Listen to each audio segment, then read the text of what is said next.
What if I told you Daredevil is back and more brutal than ever? That cargo ship fight alone proves this isn't just a soft reboot, it's a full return to form. And yeah, there are some wild Easter eggs hidden throughout. Let's break it down.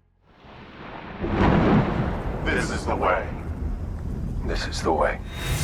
Welcome to Fatherly Fandom. I'm your host, Chris, and if you're into deep dives and nerdy breakdowns, hit that subscribe button because we've got a lot more coming to you. Today, we're diving back into Daredevil Born Again Season 2, Episode 1, titled The Northern Star. All right, now we open up in New York City, crime is down, people are happy, and BB Urich's blog is praising the anti-vigilante task force, but something feels off. Then bam, that cargo ship fight, Daredevil is ruthless, precise, and relentless. Netflix-era brutality in full effect. Meanwhile, Mr. Charles, played by Matthew Lillard, is pulling strings behind the scenes, keeping Fisk untouchable, and federal oversight conveniently disappeared. We also meet back up with Heather Glenn, the psychiatrist. She's haunted by Muse's death, struggling both at the interview and at home. Her corruption is creeping in. She's doctoring up Jacques Duquesne's psych eval to keep him locked up under the Safer Streets initiative. At the end, the task force corners Daredevil, tearing off his mask, which was pretty crazy, and then suddenly they're taken out around him, and a knife lands right next to Daredevil's head with a note that says,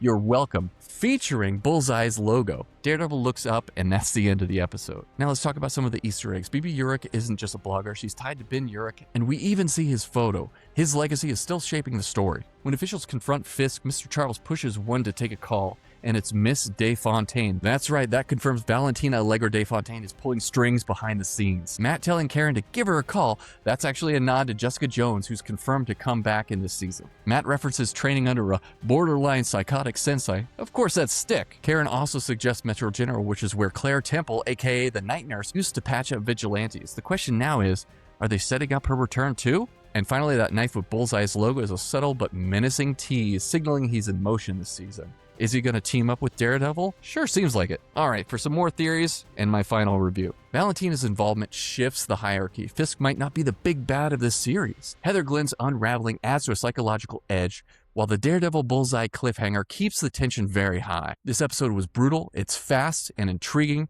I'm going to give it a 7 out of 10.